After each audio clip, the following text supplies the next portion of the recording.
Gabi minix ni Ella habang nag-prepare ako ng mga dadalhin ng aking stepdaughter kasi kukunin siya today ng kanyang mama. I clean the face and hands. You clean alone? Yeah. Wow, you're very good ate.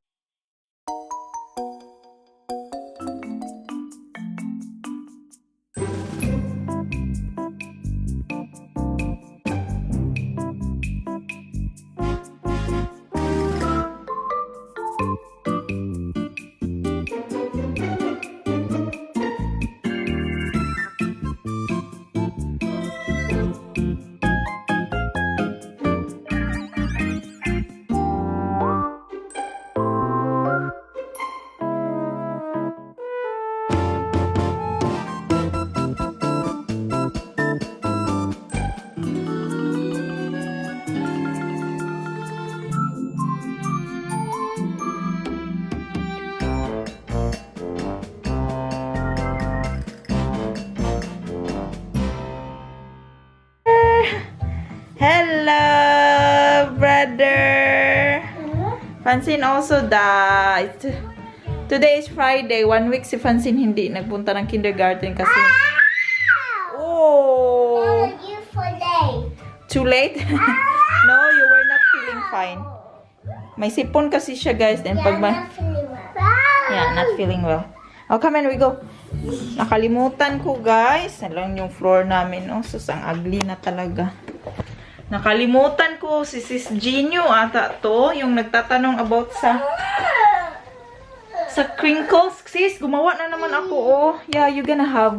Hindi makaantay yung dalawa, eh. Gusto nila tumikim. It's hot, hot, hot, hot, hot, dong. Hot. O pala. Okay. Oh, okay. Ano ko na lang sa iyo, sis. Ilagay ko sa description box yung recipe. Dito yan, eh. Sa aking mahiwagang recipe book. Ayan. Dito yan, eh. Ilagay ko na lang siya sa ano. Lagay ko sa hindi makaantay, eh. Hindi kasi ako nag-vlog kasi masama yung pakaramdam ng dalawa. Ayan. Paluto na tayo ng chocolate crinkles. Ilagay ko na lang siya sa description boxes. Pero, ang una mo talagang gawin is mix mo lang tong 1 cup unsweetened cocoa powder, 2 cups white sugar, 1/2 cup vegetable oil or butter, 4 eggs, 2 tablespoons vanilla extract, 2 cups all-purpose flour, 2 tablespoons baking powder, 1/2 teaspoon salt, 1 and 1/2 cup confectioner sugar. Yung confectioner sugar, para mo yan siya sa ganito ba, i-drizzle mo. Lagay mo dyan. Pakita ko sa inyo pag maglagay ako ulit, sis. Ganito yan siya, sis. So, naggawa ko ng circles ng ganyan. Tapos, naglagay na ako ng yung powder sugar, confectionery sugar. Pagkatapos niyan, sis, na naglagay na tayo ng ganyan, yung powdered sugar or confectionery sugar, gaganyanin ko siya, sis. I-mix mo lang yung lahat ng ingredients niya, sis. Tapos, pastay mo siya sa fridge. Mas maganda kung ipastay mo siya sa fridge ng overnight para mag-stick ano ba yan, para dili siya maglanay bitaw pag imo na siyang hindi siya hindi siya mahirap i-circle. Yan yung ginagawa ko. Kagabi minix ni Ella habang nag-prepare ako ng mga dadalhin ng aking stepdaughter kasi kukunin siya today ng kanyang mama. So habang nag-aantay, nag-prepare kami ni Vanessa, si Ella naman, gumagawa siya nito. Siya talaga yung nagmi-mix ng nito kasi nasa libro, nasa buko yan, eh. Ayan, ganyan lang siya, sis. Ganyan. Pwede mo siyang damihan para coated talaga siya sa confection para magiging maputi. Circle siya kasi lalapad lang yan siya ng kanya-kanya, sis, eh. Gustong-gusto to ng mga bata. Ako din. Ang sarap, chewy inside. Ayan, oh. Pinapalamig ko lang siya kasi bibigyan ko si Francine at Francis. Inantay nila yan, eh. Ayan. So, hindi na ako nag-vlog kagahapon kasi ang busy talaga. Tapos, ewan ko ba, masakit yung likod ko dito. Daghan gibati. I'm only 31 years old. Ang dami ko nang iniinding sakit. Ewan ko na lang kung mag-40 ako nito. So, ayan lang siya, sis. I-mix mo lang siya sis, lahat yung ingredients. Tapos, ipa-overnight mo siya sa fridge para hindi ka mahirapan mag-circle ba. Kasi pag hindi, medyo ano siya, medyo malapot. Para mura siyang mo stick together ba. Ayan, tapos, yun na, i-mix mo lang siya. Tapos, gawa ka ng circle and confectionery sugar para talaga yan para sa pang drizzle mo. So, ayun. Bigyan ko muna tong dalawa, be, kasi kanina pa to hingi ko ng dalawa. Uy, nakalimutan ko mag-water ng plants kanina. Umaga dapat to, eh.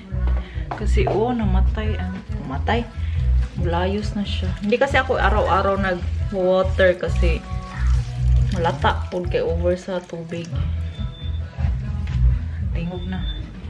Hindi tayo. Binibilisan ko. Mamadali ako kasi may mga kaklase na dadating si Ella. Friendship niya. Kaya ako nagluto actually nito, guys. Kaya kami gumawa kasi para meron kaming mapatrate sa kanila. Dalawa lang naman sila. And then, ano ba to? Dalawa lang sila pero ano ba to, eh? Ang sarap tong crinkles ipang ibigay. Ay, ipasnack. And then, madali lang siya gawin. Tomorrow, punta kami ng friend ni Frank. Uy, it's over. Get a new one. And wear your panty before you come here. Nagpipi siya. Tapos, yung friend ni Frank, birthday niya. So, I think gagawa ako ng cake para sa kanya. Gagawa kami ng cake. Pero mamaya na ako gagawa, guys. Feeling ko yung hingal ko, hindi lang to siya dahil may nag-comment na kulang daw sa exercise. Yes, first reason is kulang sa exercise. And feeling ko din kulang ako sa tubig. Lagi kasi akong coffee. Ang coffee ko, guys, like 4 times a day. It's too much, diba? Parang too much. So, I think it's my coffee, food. My coffee addiction. Wala, basa pa siya. Bakit? Hindi siya natama. Ano nangyari dito? 12 minutes. 12 minutes lang. 12 minutes man to siya. Bakit? Ano nangyari, be? Hindi ata siya 12 minutes naman kita inano. Parang, pumupap. 10 minutes pa yun? Ilang minutes yun ang inalagay?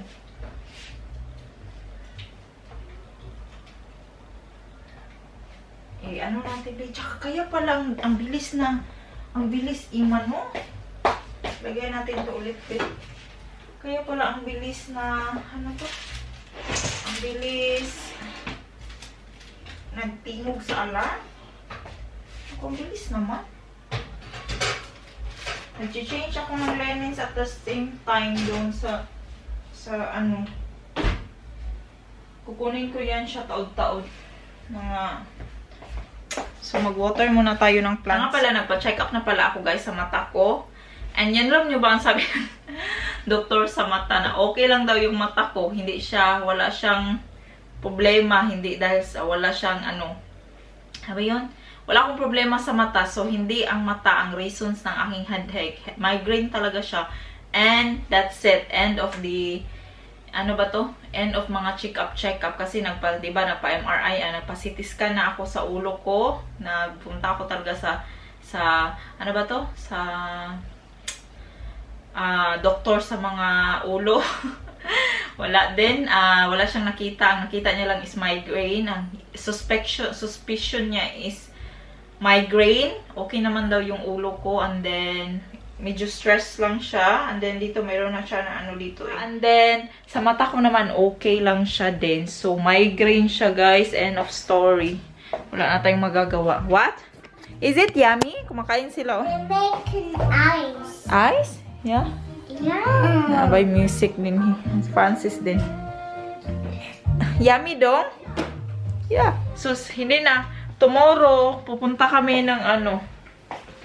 Hindi na ako masyadong nagbablog guys kasi grabe ang busy namin sa pagpapak. And then, November 30, kami aalis dito. And then, ayun. Lately, medyo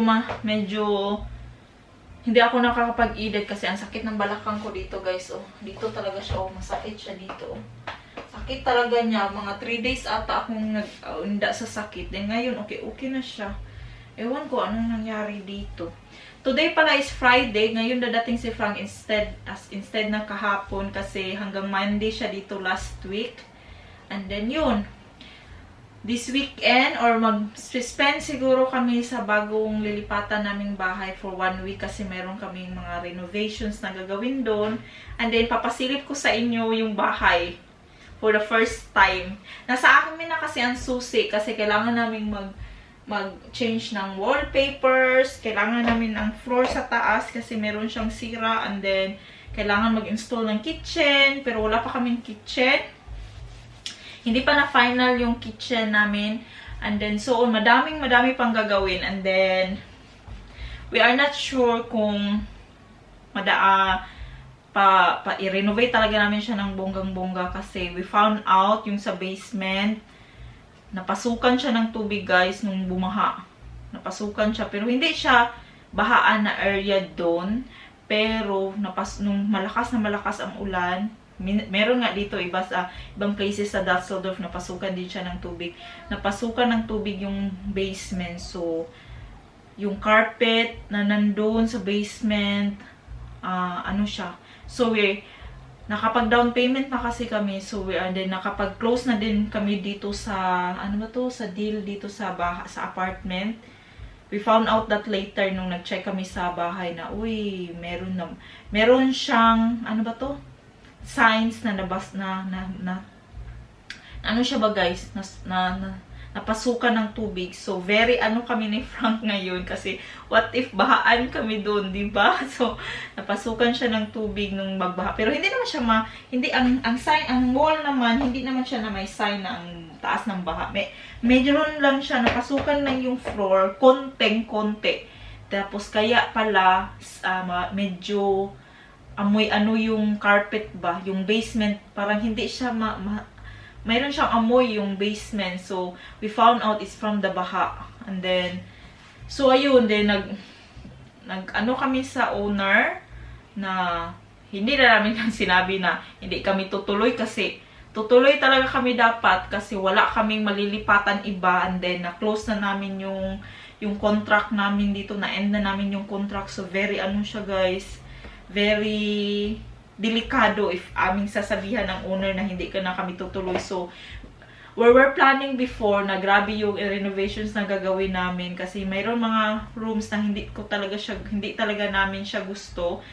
And then, since you as the renter, may right ka na mag-renovate sa bahay kasi wala naman ding wallpaper, walang paint pa yung bahay. Merong paint pero very, very old na siya, din hugaw na siya bitaw guys. So ayun. So, we're planning na let's see what will be like there on that house. And while nandun kami, maghahanap din kami sa area lang doon ng again na malilipatan.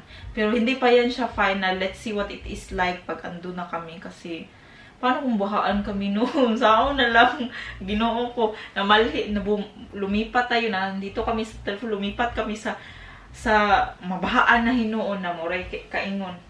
So, I think okay na yung nasa baba. Kukunin ko na siya. So, tapusin ko muna to siya, guys. Ang aking crinkles. Then, later, gagawa ko ng chocolate moist cake para dalhin bukas. Kasi, yun yung friend niya ni Frank na tinitirhan niya. Thank you na din sa pagtanggap niya ni Frank doon. And then, I never meet him pa. Pero, tomorrow, mamimit ko siya. And he is nice guy. And then, so, see. Akala ko hindi ako makakatuloy kasi magbo-bowling ang gusto niya sa group niya of friends. Bowling yung inibook niya na gagawin namin. And then, Masakit talaga ito. Hindi ako makabend. Ganyan talaga ako mga ilang araw, guys. So, sabi ko, Frank, hindi na ako sasama sa'yo. Kasi sasama kami lahat buong pamilya. Sabi niya, sama na lang daw. Pero hindi kami, kaya so ko, Frank, pag masakit pa din tong balakang ko, hindi na ako tutuloy kasi magbubuli ako na, ganyan. So, ayun. Tapusin ko muna ito kasi ang kusina ko, guys. Napakakalat. Hindi na talaga ako nag-general cleaning ngayon, guys. Ano na lang, konting linis, hoover. Ayan, konting linis lang ba? Hindi talaga yung mga ano bitaw yun. Pagkatapos kumain ng cookie ng dalawa, nag-request ng cucumber. Kakas kumain ng cucumber nitong dalawa.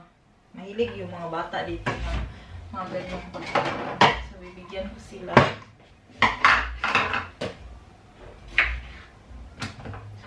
Gusto nila tong golke, yung mga fruits ba, grapes.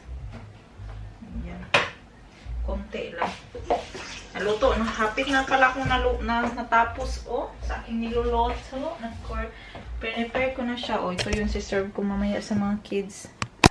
Ayan, serve ko mamaya. Tapos, siguro papadalhan ko yung stepdaughter ko, pero mayroon siyang baan, pero I'm not sure, I have to ask her. Kasi, alam mo na. Here. Lah, grabe ka bulingit ni Francis, Tingnan nyo. What is dirty song? Yeah. Apples and bananas. Dito lang tayo sa kusina kasi nanonood sila. Tapusin ko yung linen, tapos maglinis-linis ako kasi nga at 1:30 andito na yung mga friends ni Ella at si Ella. I clean the face and hands. You clean alone? Yeah. Wow, you're very good ate. And you clean your face too. Okay? Because you have a dirty face. She cleaned daw, guys.